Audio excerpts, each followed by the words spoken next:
todos os irmãos. Aleluia. Nós vamos cantar nessa noite uma canção que os cristãos mais antigos vão lembrar. Os crentes mais novinhos talvez não conheçam, né? Mas a música diz assim, olha: ouve-se o júbilo de todos os povos. Quando eu ouço essa música, eu penso o seguinte: Jesus voltando e todo o povo celebrando. Isso que me vem à memória quando eu canto essa música. Jesus é o leão da tribo de Judá, amém, irmãos? Ele é o Todo-Poderoso. E quando eu ouço essa música, na minha mente eu imagino todo o povo celebrando com muita alegria a volta de Jesus. Então, essa noite eu quero que você celebre com muita alegria, amém? Glória a Deus.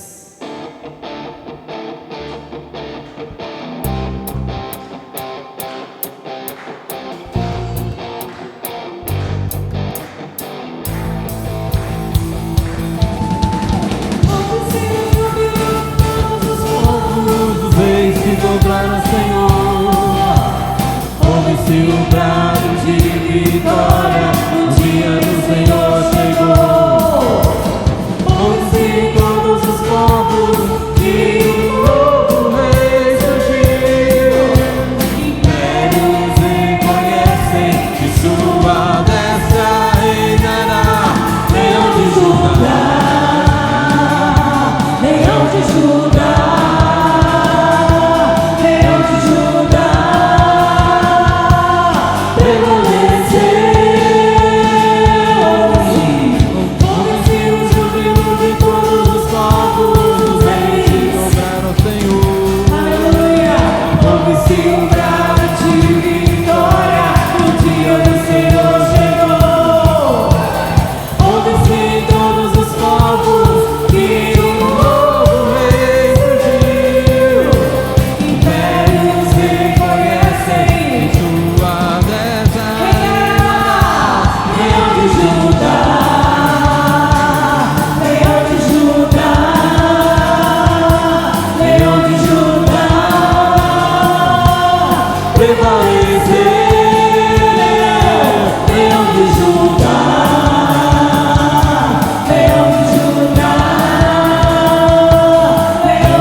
e um dia voltarás do céu pra nos buscar, pra sempre reinarás. Aleluia.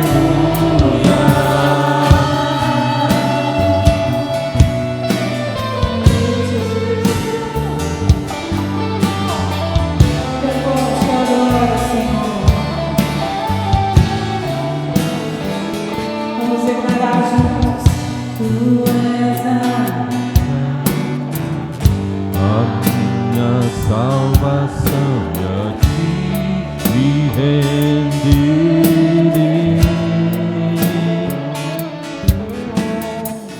Se a teu lado estou, seguro em tuas mãos, eu nada temerei.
Maranata, vem Jesus, e nós te adoramos, declaramos que o Senhor é grande, muito grande, além de ti, Senhor, não há outro Deus.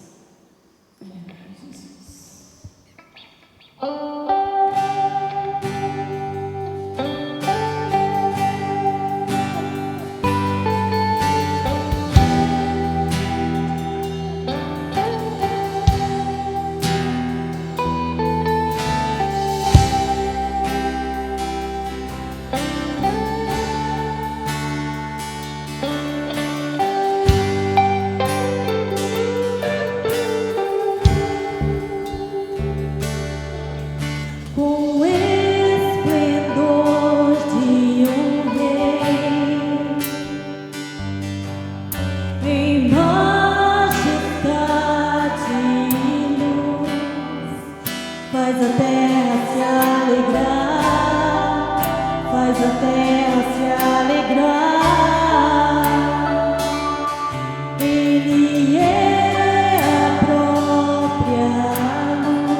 Oi, gente.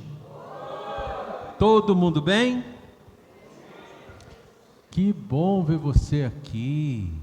Que bênção, né?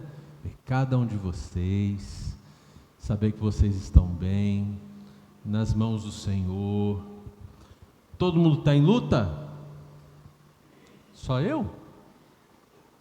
Só eu, Jorge? Nem você? Sim, está em luta. Quem mais está em luta? Fala, misericórdia, Senhor. Alguma coisa assim, né?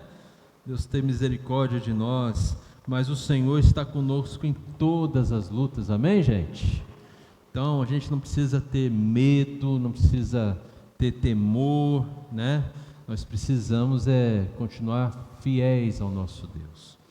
Aliás, hoje eu queria conversar com você justamente sobre esse tema, né? Luta e estratégia. Porque, na verdade, eu tenho visto assim que nós temos tido muita ansiedade, muita preocupação nesses dias.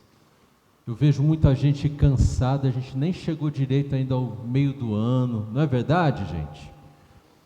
E não só eu, todo o conselho da igreja, a gente fica atento a isso, né? E uma das razões, me parece, que nós estamos passando por isso, é que nós estamos numa batalha espiritual. Aliás, a batalha do cristão, desde o dia da sua conversão até o dia do seu encontro com o nosso Senhor e Salvador Jesus Cristo, é uma verdadeira batalha espiritual. Certo, gente? A gente não pode esquecer isso. A nossa vida é uma batalha. Há uma batalha pela nossa alma, há uma batalha pela alma da nossa família, dos nossos jovens, das nossas crianças, dos nossos clássicos, né? Não tem gente velha, né, gente? Todo mundo vira um clássico, né?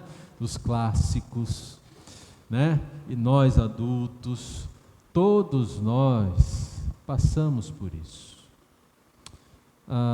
Eu diria para você que, biblicamente, uma boa porcentagem da nossa batalha espiritual é a origem de cansaços, de intrigas, de confusões, de sentimentos ruins, de violências e tudo mais, né? E muitas vezes nós somos tragados por isso tudo. E às vezes nós não temos um posicionamento claro, bíblico, que nos ajuda.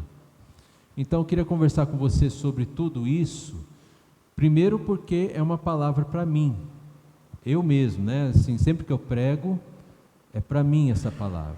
Segundo, apesar de ser para mim, eu acho que vai contribuir muito para a sua vida, porque para a minha vida é algo assim que tem sido precioso, me abriu os olhos para algumas coisas. Às vezes nós temos que mudar algumas atitudes, algumas palavras, e a palavra de Deus nos ajuda muito a isso, né? E terceiro, porque eu tenho certeza que nessa batalha você quer ser mais que vencedor em Cristo Jesus. Amém, gente? Todos nós queremos. Então, quero convidar você a abrir comigo lá em 1 Pedro.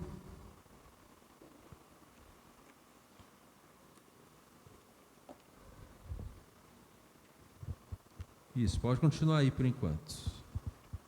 1 Pedro, capítulo 5, texto muito conhecido.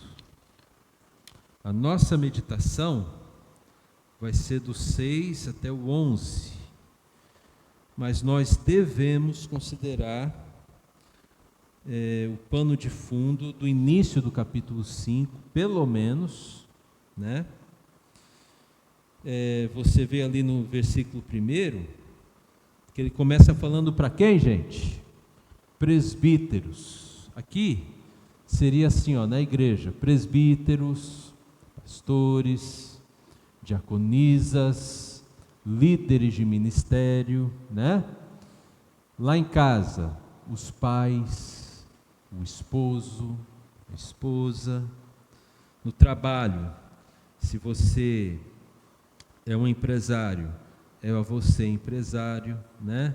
É interessante que Pedro, ele fala o seguinte, né? Que esses presbíteros, eles precisam pastorear o rebanho de Deus, não por obrigação, mas espontaneamente. Então, ninguém é líder na igreja de Cristo por obrigação, mas por espontaneidade, por entender que foi chamado por Deus para estar em tal posição. E quando você, no seu lar, né, você casa, você é esposo, você é mãe, hoje é dia das mães, né? Você é mãe, você é pai, você tem que ser mãe e pai espontaneamente, não por obrigação também, né? Você tem que dirigir o seu lar com espontaneidade, da mesma forma, né? Isso é como Deus quer, não por ganância, né? E lá no verso 5 ele fala aos jovens da igreja, os recém-conversos, os recém-convertidos, aqueles que estão chegando agora na comunidade da fé, por que não? Também aos filhos, literalmente aos jovens, aos adolescentes, às crianças, né? Que eles devem se sujeitar livremente aos que são mais velhos, aos que lideram, né? Então esse é o pano de fundo para a nossa meditação de hoje, quando Pedro, lá no verso de número 6, ele fala o seguinte, no finalzinho do verso 5, ele diz o seguinte: Deus resiste aos soberbos, mas dá graça aos humildes. Portanto, humilhem-se debaixo da poderosa mão de Deus, para que Ele, em tempo oportuno, os exalte. Lancem sobre Ele todas as suas ansiedades, porque Ele cuida de vocês. Sejam sóbrios e vigilantes. O inimigo de vocês, o diabo, anda em derredor, como leão, que ruge, procurando alguém para devorar.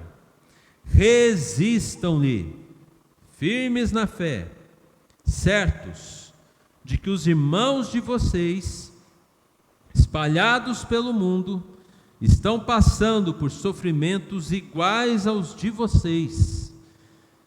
E o Deus de toda graça, que em Cristo os chamou à sua eterna glória, depois de vocês terem sofrido por um pouco, Ele mesmo irá aperfeiçoar, firmar, fortificar e fundamentar vocês. A Ele seja o domínio para sempre. Amém. Glória a Deus, né, meus irmãos? Que palavra maravilhosa. Uma palavra poderosa que nos anima, que nos dá alento. Lá no verso 6, então, Pedro, ele vai nos dar o primeiro ponto. Pode colocar ali, por favor? Primeiro ponto da nossa conversa, que há um único lugar onde tudo pode dar certo. Você já se sentiu assim num lugar em que nada vai dar certo? Ou num momento da vida parece que tudo está dando errado? Né? Eu gostava muito de ver desenho na minha infância, e tinha um desenho, eu não lembro qual é. Se eu lembrasse eu falava o nome, né? Mas tinha um sujeitinho assim, que tinha uma nuvem carregada assim. Quando ele acordava, a nuvem ia acompanhando ele por tudo quanto é lugar que ele ia, e ele falava: eu estou tendo um dia ruim, que dia, né, difícil. E nos outros personagens, ninguém tinha essa nuvem escura, né, com tempestade e tal. Tem horas na nossa vida que parece que a gente está vivendo que nem esse personagem do desenho animado, né? Tem uma tempestade só na nossa cabeça. Bom, o único lugar em que nós podemos vencer, o único lugar onde tudo pode dar certo, é debaixo da poderosa mão de Deus. Este é um lugar, é uma geografia, mas não é uma geografia da terra, é uma geografia do céu, é uma geografia do reino de Deus. É um lugar que, se você procurar nos mapas, no Google Maps, tem outros ali, né? Você não vai achar de jeito nenhum. É um mapa que tem origem lá no reino de Deus. E esse mapa, ele aponta debaixo da poderosa mão de Deus. Para você entrar nesse lugar, você precisa se humilhar. E é por isso que é tão difícil você estar neste lugar. Você precisa se humilhar, você precisa se rebaixar, colocar-se abaixo desse poder de Deus. E eu vou dizer uma coisa, meus irmãos, até mesmo no meio da igreja hoje, né, de modo geral, muitos de nós não quer se rebaixar ao ponto de estar sempre debaixo dessa poderosa mão de Deus. Muitas vezes nós nos colocamos por um tempo debaixo dessa mão de Deus, até o pior passar, e assim que possível a gente já sai debaixo da poderosa mão de Deus, achando que agora, na nossa força, a gente dá conta. E para nossa surpresa, não deveria ser surpresa, a gente não dá conta. E a gente fica nesse processo, vai e volta, sempre, né? A mão de Deus é um lugar de humilhação, mas a mão de Deus também está mostrando que Deus sempre nos ajuda. A mão de Deus é uma ajuda, a mão de Deus é uma determinação de Deus. A mão de Deus é onde Deus controla a nossa vida. A mão de Deus é onde está o destino de toda a humanidade. É onde está o meu futuro, o seu futuro. A mão de Deus, debaixo da poderosa mão de Deus. Jesus, ele usou um paralelo para descrever onde nós encontramos a poderosa mão de Deus.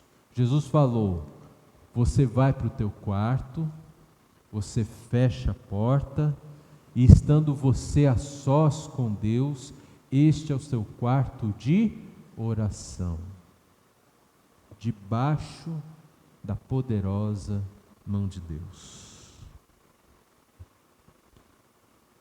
Tem a ver, gente, com aceitar os caminhos de Deus. Tem a ver com aceitar o momento de vida que nós estamos passando hoje. Às vezes nós vivemos de um jeito assim que nós não nos conformamos, não aceitamos com algumas coisas da nossa vida. A gente luta com Deus, a gente quer alguma coisa diferente daquilo que a realidade está nos apresentando. E quando você tem essa luta muito intensa dentro da sua vida, você acaba saindo debaixo da mão poderosa de Deus. Você acaba se rebelando. Na verdade, é um jeito assim de você ter uma certa soberba, porque você não aceita uma dificuldade, uma luta, um momento ruim na vida, você não aceita mudanças na sua vida que estão acontecendo, você se rebela contra tudo isso, e ao invés de Deus te abençoar, Deus resiste aos soberbos. E aí, quando você mais precisa de Deus, você está se afastando dele, né? A gente precisa aprender a aceitar o tempo presente. Quais são as lutas que você está enfrentando hoje? Qual é a dificuldade, a grande dificuldade da sua vida? Meu irmão, minha irmã, aceite isso. Não é para você se contentar, se alegrar e falar que está tudo bem, porque a gente não sabe que não está tudo bem, mas é para você aceitar que tem que enfrentar, aceitar que o Senhor quer fazer de você mais que vencedor, mas só são vencedores os que lutam, só são vencedores os que não fogem, os que não têm medo, os que confiam no Senhor e os que lutam com as situações difíceis da vida debaixo da poderosa mão de Deus. Amém, gente? É importante nós termos esse entendimento, né? Para que significa somente neste lugar, somente debaixo da mão poderosa de Deus, acharemos o tempo certo, acharemos a medida exata em que Deus nos exaltará. Esse exaltar de Deus, cuidado, não significa que você vai ser famosão, não significa que você vai ser cheio de dinheiro, cheio de prestígio, como as pessoas que não têm a Cristo imaginam. Não tem nada a ver com isso. Sermos exaltados no tempo certo é sairmos de uma condição completamente desfavorável para uma outra condição completamente próspera, cheia de dignidade e honra. Não é uma coisa que você vai fazer acontecer, mas é uma coisa que Deus vai fazer acontecer na sua vida. É isso que Pedro está falando. E as palavras que ele usa no verso 6, é desse jeito que eu falei. Eu fiquei muito surpreso com o jeito como ele fala, né? A diferença entre o tempo dessa dificuldade e o que Deus vai fazer com a minha vida, um outro extremo de grandeza que às vezes eu não sei nem se eu quero, mas que é isso que Deus quer fazer na nossa vida. Mas Deus só faz isso na vida daquele que se humilha debaixo da poderosa mão de Deus.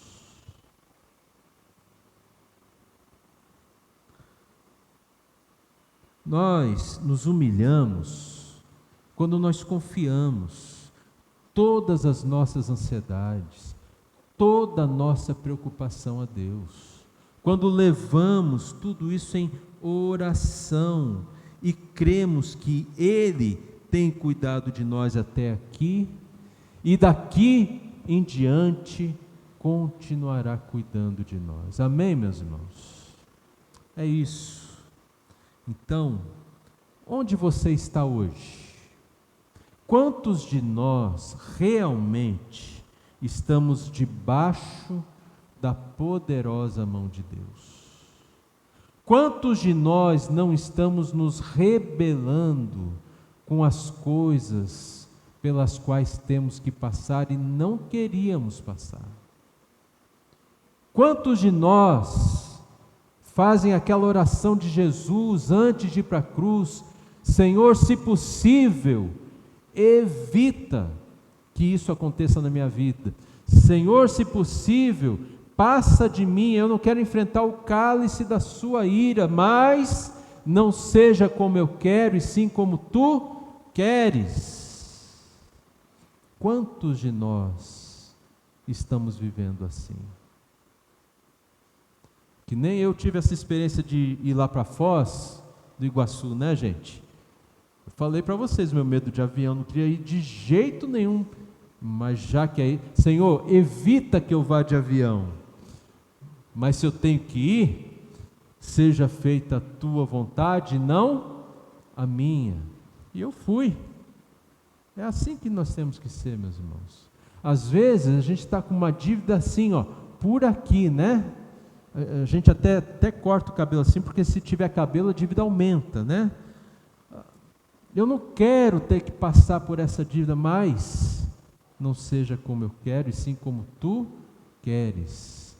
Eu vou, no nome de Jesus, debaixo da poderosa mão de Deus, eu vou um dia saldar toda essa minha dívida.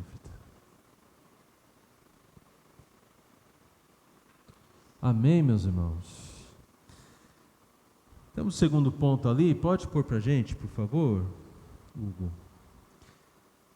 No verso 8, principalmente, e aqui nós vamos começar a ver um pouquinho dessa batalha espiritual.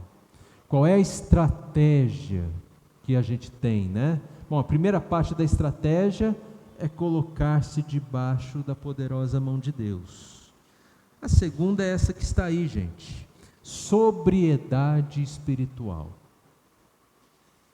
Está tudo ruim, mas nada de desespero. Fique calmo, muita calma nessa hora, né? Não começa a espernear, não começa a brigar, não tenta achar culpados. Calma, sobriedade. Ser sóbrio é ter calma, é ter controle do seu próprio ânimo, é ser cuidadoso, é ser cauteloso, tomar decisões sem a emoção do momento, né? Tomar uma decisão não porque você está com muito medo, com muita raiva, ou com muita pressa, ou com muita ansiedade. Não tomar uma decisão porque você quer resolver logo isso, você está sem paciência nenhuma, e quanto antes melhor. Não é assim que você deve tomar as decisões da sua vida, porque isso pode destruir você mesmo. Você pode assim tomar as piores decisões da sua vida. E pior, ele fala lá no verso 8, né, que o diabo anda ao derredor, e ele anda de um lado para o outro, né, e fala assim, como um leão. E tem duas coisas importantes que nós precisamos prestar atenção aqui. ele não é um leão, mas é como ele se passa, parece que aqui Pedro está dizendo assim, é um sentido de engano. Quem que é o leão da tribo de Judá, gente? Jesus, né? É isso que a gente cantou.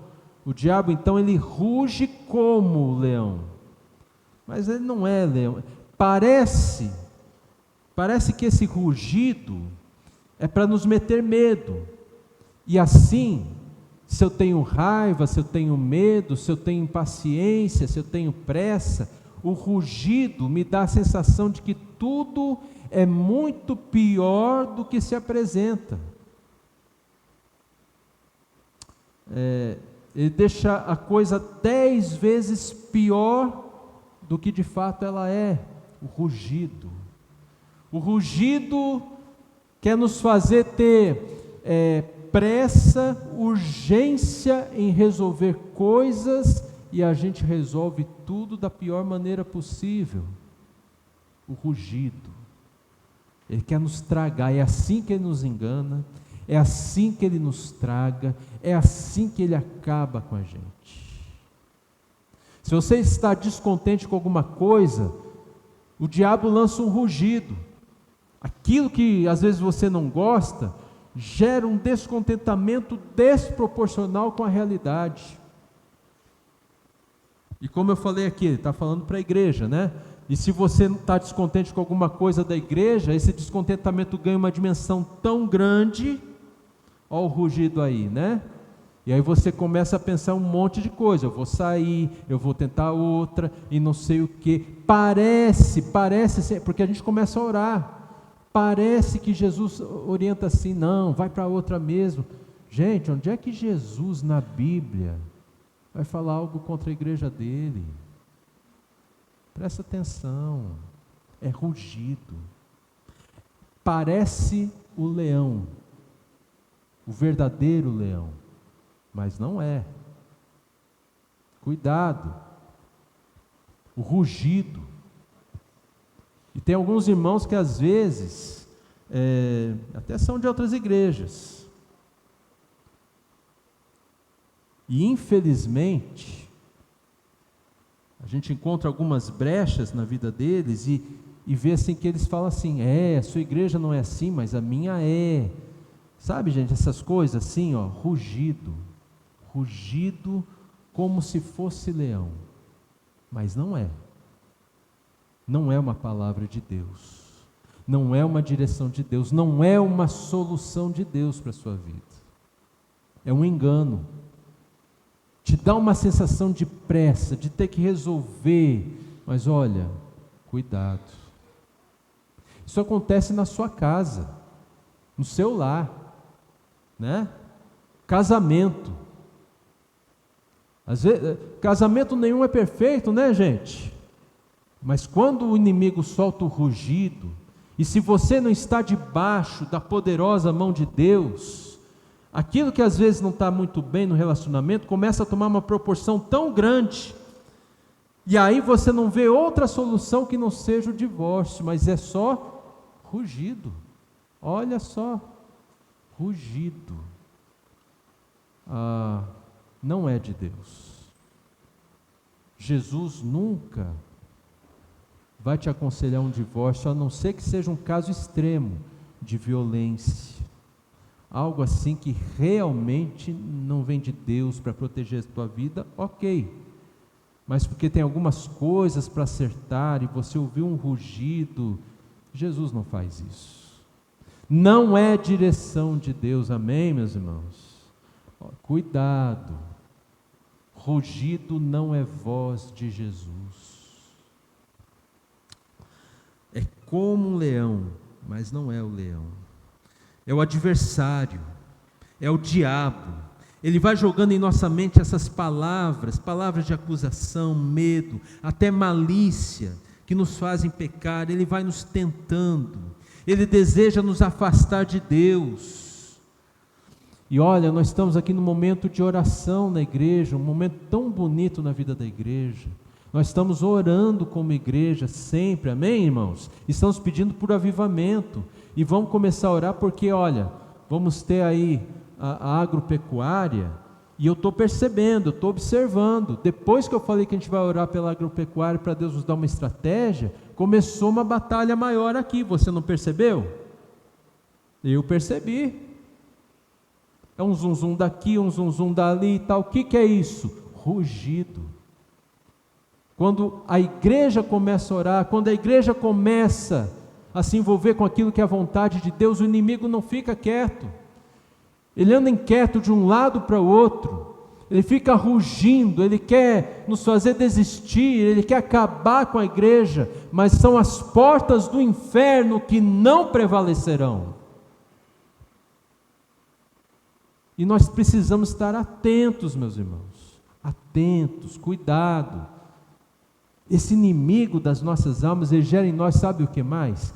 Cansaço, desânimo, todas essas coisas, né?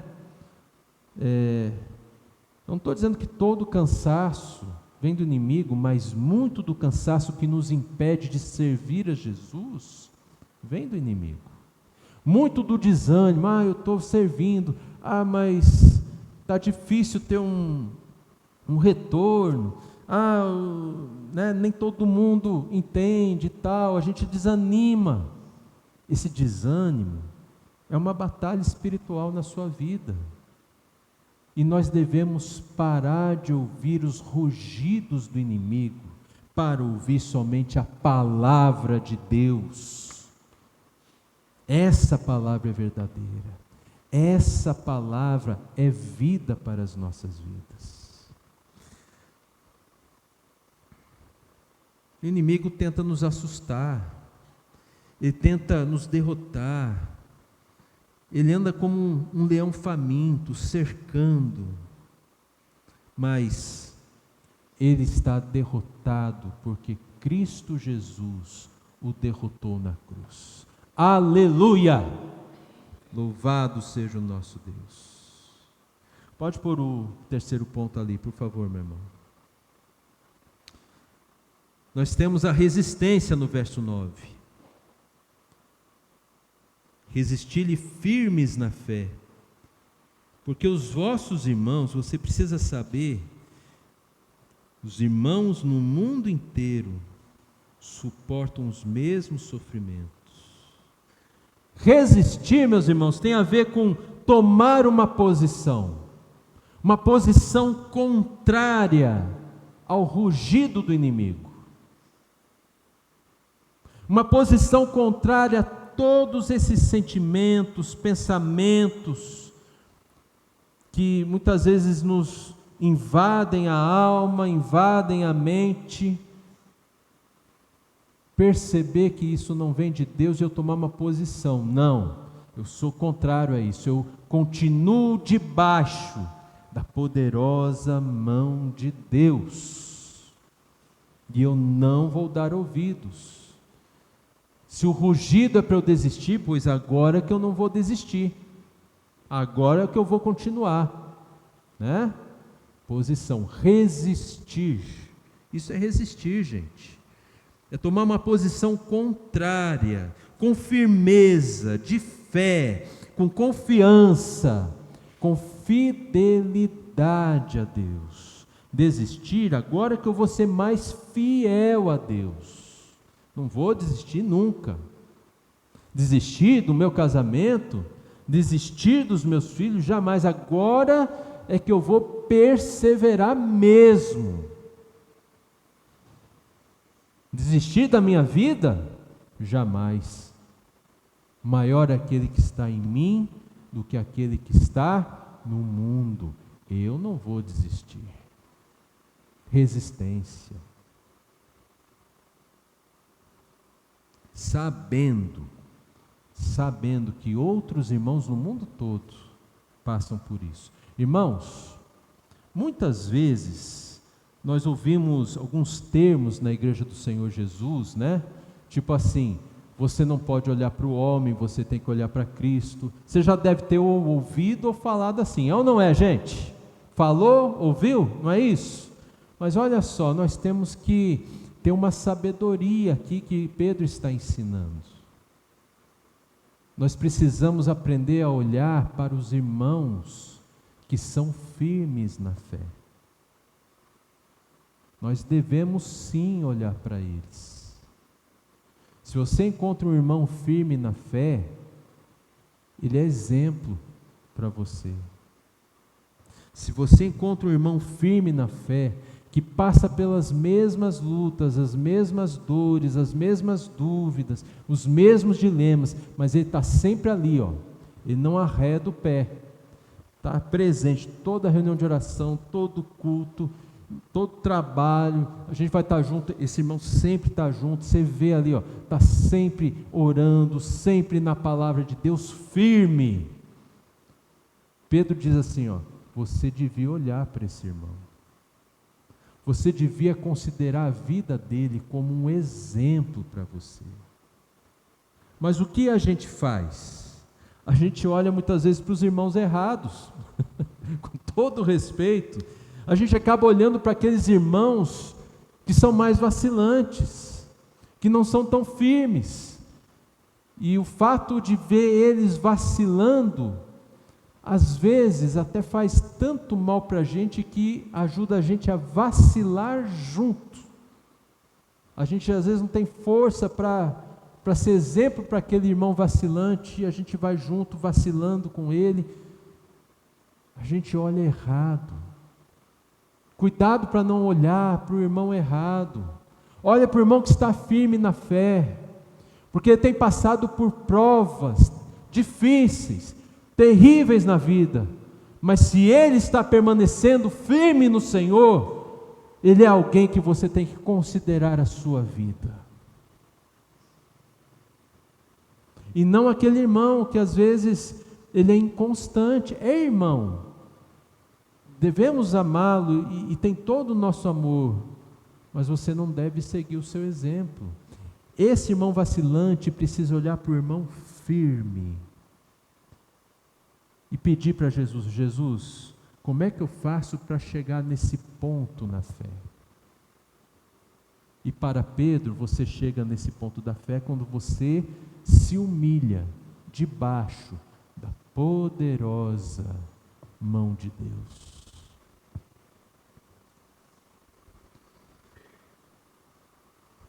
Amém, meus irmãos? Pode passar o último ali para a gente, por favor? E o Deus de toda graça, que em Cristo vos chamou a sua eterna glória, depois de breves momentos de sofrimento, Ele irá vos aperfeiçoar, deixar seguros, fortalecidos, consolados. Deus nos fará ver todo sofrimento como algo breve, algo que no final das contas não era tão grande assim, era o rugido que fazia ele parecer pior do que era, mas na verdade era pequeno. E isso por causa da graça. O Senhor irá nos restituir, o Senhor irá nos reparar, o Senhor vai nos equipar, o Senhor vai nos tornar emocional e espiritualmente estáveis e fortes, e Ele vai nos pôr a salvo quando nos colocarmos debaixo da poderosa mão de Deus. Amém, meus irmãos? Então, olha só, o contexto disso tudo é relacionamento. Os presbíteros, com os jovens, ou seja, os líderes da igreja com os que não são líderes, os que são novos na fé. Os líderes, tenha paciência, não é impondo as coisas, não seja impositivo, mas olha, se aproxime, seja de oração, seja amigo. Essa é a liderança que o Senhor tem para nós. Não é assim aquela liderança que faz o que eu quero ou... Não é assim. Vamos fazer juntos, vamos caminhar juntos. Mas você que não é líder, precisa dar um contraponto, precisa colocar-se debaixo da poderosa mão de Deus, para que os líderes, eles também permaneçam firmes no Senhor e vejam que podem contar com vocês. E a nossa igreja, que é uma bela igreja, seja ainda melhor por causa do nosso Senhor e Salvador Jesus Cristo. Amém, meus irmãos? Todos nós precisamos aprender a não sermos soberbos. O Senhor resiste à soberba, mas devemos aprender a nos humilhar. E olha que interessante, para finalizar nossa conversa, se você é chamado numa liderança, a coisa mais humilde que você pode fazer é servir e fazer o seu melhor. Uma coisa que eu sempre falo como pastor da igreja: eu não espero que você faça o meu melhor, tá bom, meu irmão? Tá bom, minha irmã? Você não precisa fazer o meu melhor, você nunca fará o meu melhor. Basta fazer o seu melhor. É para Deus, é para o teu irmão. Faça o seu melhor sempre. Isso é humilde. Quando você é chamado a servir, seja humilde para dizer sim. Eu vou servir. E se você é liderado, seja humilde para atender aquilo que pede os irmãos que te lideram. Isso é justo no Senhor, isso é santo. Isso vale para a tua família, vale para a tua casa, pais e filhos, vale e muito, em todos os lugares onde nós formos. Amém, meus irmãos? Então, assim, essa é uma estratégia de Deus, que nos evita, ajuda-nos a não ficar muito cansados, esgotados, desanimados, quando todos se colocam debaixo da poderosa mão de Deus por se humilharem. E o Senhor é quem é exaltado no nosso meio. Aí sim, vocês vão ver como muito do nosso cansaço, ele vai parar de acontecer no nome de Jesus. Muito do desânimo, muito das lutas, muito das dores. Está faltando nos humilharmos debaixo da poderosa mão de Deus. Eu quero encerrar essa mensagem fazendo aquela pergunta que eu fiz no início, né? Onde você está hoje? Você está nesse lugar de humilhação? Você está debaixo dessa poderosa mão de Deus? Ou tem alguma coisa que você tem resistido? Devia resistir o inimigo, mas resiste a uns movimentos de Deus. Às vezes você está passando por um momento tão difícil na sua vida, de perda, de dores, de saúde e tal. Você não quer passar por isso, você pede para Deus, mas você não aceita o fato de que Deus tem isso para você crescer hoje. É difícil? É muito difícil, mas o Senhor está com você. Humilhe-se. Humilhe-se. Meu irmão, minha irmã, eu quero fazer um convite hoje. O convite de estarmos juntos neste lugar. Eu preciso estar neste lugar. Infelizmente, às vezes eu dou minha saidinha também. Não deveria.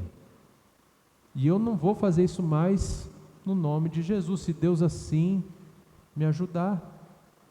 Mas eu quero dizer para você que Ele tem isso para você também. Olha, vamos todos nos colocar neste lugar. E se essa é a tua vontade, se você entendeu que isso pode ser um agir de Deus para te dar um renovo, um novo ânimo, para que as coisas possam estar mais tranquilas aí para você no serviço ao Senhor e no dia a dia, eu quero convidar você a se colocar em pé aí onde você está, eu quero orar com você, por nós, para que todos nós possamos, né, ser mais que vencedores em Cristo Jesus.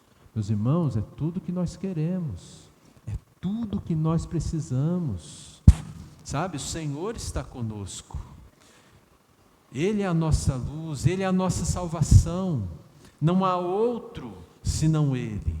Não resisto o Senhor, resisto o inimigo das nossas almas, este deve ser resistido. Vamos orar? Feche os teus olhos, baixa a tua cabeça. Senhor, no nome de Jesus, estamos aqui diante de Ti, ó Pai, dizendo que o Senhor é maravilhoso em todos os Teus caminhos, a Tua palavra não falha, a Tua palavra é uma lâmpada para os nossos pés, é uma luz para o nosso caminhar. Senhor Deus, que o Teu reino venha sobre nós, para que possamos experimentar, ó Pai, toda a Tua boa, agradável e perfeita vontade. Senhor, essa noite, ao ouvir a Tua palavra, ao sermos tocados pelo Teu Espírito Santo em nosso coração, queremos pedir, ó Pai, que o Senhor nos dirija até este lugar santo, que é estarmos debaixo da Tua poderosa mão, porque nós precisamos do Teu descanso, nós precisamos, ó Pai, do Teu renovo em nossas vidas, e muitas vezes por brigarmos contigo mesmo, ó Pai, muitas vezes por termos escolhido as lutas erradas para lutar, ficamos tão cansados, tão sobrecarregados, tão desiludidos, ó Pai. Isso nos cansa, nos desanima, e o Senhor não tem nada disso para nós. O que o Senhor tem para nós é a vida de Cristo Jesus, a vida eterna, nesta vida, ó Pai. Por isso, nós clamamos a Ti, ajuda-nos a nos manter neste lugar de humilhação, que é poderoso para transformar a nossa vida e nos dar as vitórias que precisamos ter diariamente em Cristo Jesus, até que vejamos o Senhor nos colocando, ó Pai, em uma outra situação da vida, e ao final, na grande e máxima situação da nossa vida, na ressurreição com Cristo Jesus. É o que nós Te pedimos, clamamos a Ti, no nome do Senhor. Amém. O povo de Deus pode dizer um amém bem forte? Amém. Glória a Deus.